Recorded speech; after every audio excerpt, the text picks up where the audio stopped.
देवरानी जेठानी सुनैना और सुरेखा ये दोनों देवरानी जेठानी थी।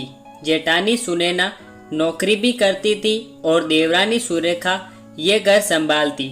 उनका परिवार बहुत बड़ा था। सास ससुर और उन दोनों के बच्चे कुल मिलाकर 10 लोग घर में रहते। और अब बहुत साल बाद उनकी बुआ सास अपने भाई के घर रहने आई थी। सुबह उठने के बाद बुआ सास ने देखा कि सुनैना फटाफट अपने काम कर रही थी। सुरेखा ने नाश्ता बनाया और वे नाश्ता सुनैना ने सबको परोसा। उसके बाद सुनैना ने अपना टिफिन पैक किया और वे काम पर निकल गई। सुरेखा ने वापस दोपहर का खाना तैयार किया और थोड़ा वक्त अपनी सास और बुआ सास के साथ बैठी रही। बुआ सास से रहा नहीं गया। उन्होंने सुरेखा को पूछा, छोटी बहू, तुम्हारी जिठानी तुझ पर बहुत हुक्म चलाती है।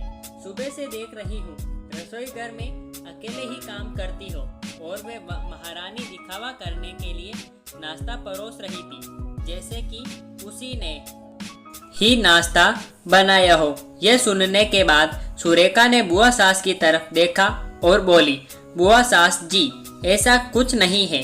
सुनैना दीदी बहुत अच्छी है। बुआ सास बोली, तुम बहुत बोली हो सुरेखा, मुझे सब समझ में आता है। मेरे बाल धूप से सफ़ेद नहीं हुए हैं। सुरेखा से अब नहीं रहा गया। वे बोली, ऐसा नहीं है बुआ जी, आपको सुनैना दीदी ने सबको नाश्ता परोसे वे देखा, पर आपको ये नहीं दिखा कि दीदी ने मुझे जबरदस्ती सबसे पहले नाश्ता करने दिया और चाय भी दी। वे रोज मुझे ऐसे सबसे पहले ही नाश्ता दे देती है, नहीं तो सबके लिए नाश्ता करते करते मैं खुद के लिए नाश्ता बनाना भूल जाऊंगी। दीदी मेरी कितनी चिंता करती है।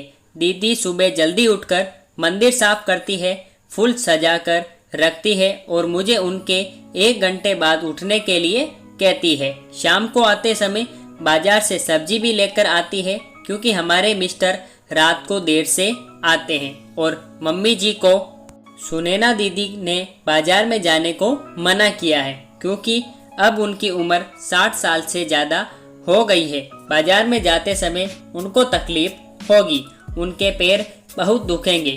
कभी उनको बाहर घूमने का मन हुआ तो सुनैना दीदी छुट्टी लेकर उनको घुमाने ले जाती है। और हाँ बुआ जी, दीदी रोज शाम को आने के बाद वे कितनी भी थकी हो तब भी मुझे खाना बनाने में मदद करती है। वे मेरी बड़ी जेठानी जरूर है, पर मुझे अपनी छोटी बहन ही समझती है और मैं उनको अपनी बड़ी बहन समझती हूँ। यह सब सुनकर बुआ सास एकदम चुप हो गई। उनकी चुगली सुरेखा के आगे टिक नहीं पाई। शाम को सुनैना सब्जी की थैली सुरेखा के पास देते हुए बोली, सब्जी के साथ तुम्हारे मनपसंद लेखक की किताब भी उसी में है। यह सुनकर सुरेखा खुश हो गई। सुनैना को थैंक यू बोलकर सब्जी की थैली किचन में रखकर वे अपने रूम में चली गई। उतने में बुआ ने सुनैना को आवाज दी, बड़ी बहू जरा यहाँ आना। वे बोली, सुनैना तू इतनी मेहनत करके पैसे कमाती है और ऐसे फालतू में किताब खरीदी करके मुफ्त का खर्चा करती हो, वे भी अपनी छोटी देवरानी के लिए। वे ऐसे भी घर में बैठकर करती क्या है? तुम दिन भर मेहनत करती हो और वे घर में आराम करती है। इस पर सुनैना हंसकर बोली, क्या बुआ जी आराम? और सुरेखा, उसे तो कहने पर भी वे आराम करती नहीं। सुबह उठकर बेचारी काम करती रहती है। सबका मनपसंद खाना, मेरे और उसके मिलाकर 4 बच्चों का टिफिन, सब वही तो करती है। और तब भी उसके चेहरे पर हमेशा आनंद दिखता है। सुबह की चाय पीने के लिए उसके पास वक्त नहीं रहता।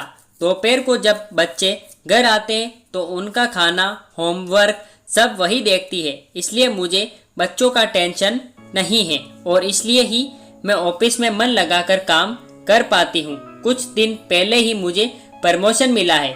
इसके अलावा मम्मी जी और पापा जी की दवाइयाँ कभी खत्म हो गई और कभी लाने की हो तो वही ध्यान में रखती है। घर में कोई मेहमान आए हो तो उनकी मेहमान नवाजी भी वही करती है। बुआ जी, घर और बच्चे संभालना छोटी बात नहीं है। इतना सब सुनकर बुआ जी उनकी तो बोलती ही बंद हो गई। सुनैना कभी कोई शिकायत नहीं करती है, वह सब काम कर लेती है। वह सिर्फ पढ़ना पसंद करती है। फिर मैं मेरी छोटी बहन के लिए इतना नहीं कर सकती? मैं नहीं करूँगी तो फिर कौन करेगा? इतना बोलकर सुनैना अपने रूम में चली गई। यह सब बोलना सुनैना की सास पीछे खड़े होकर सुन रही थी। वह बुआ के पास आई और बोली, जीजी, ये दोनों देवरानी जेठानी जरूर है, लेकिन उनका रिश्ता दो सगी बहनों से ज्यादा पक्का है। मेरे घर की मजबूत दीवारें हैं ये दोनों। पहले मैं भी एक बुरी सास थी, हमेशा इन दोनों में झगड़ा लगाने का प्रयास करती थी, पर ये दोनों के प्यार के आगे मैं भी हार गई। वैसे भी झगड़ा लगाकर नुकसान तो हमारे ही घर का होगा ना। पर यह बात बुआ को समझ में नहीं आई। रुंदन करते हुए कमरे के बाहर चली गई, क्योंकि उन दोनों में झगड़ा लगाने के लिए वे आई थी। पर सुनैना और सूर्य के इनके जैसी दो समझदार देवरानी जेठानी के बीच झगड़ा करवाना बहुत मुश्किल था।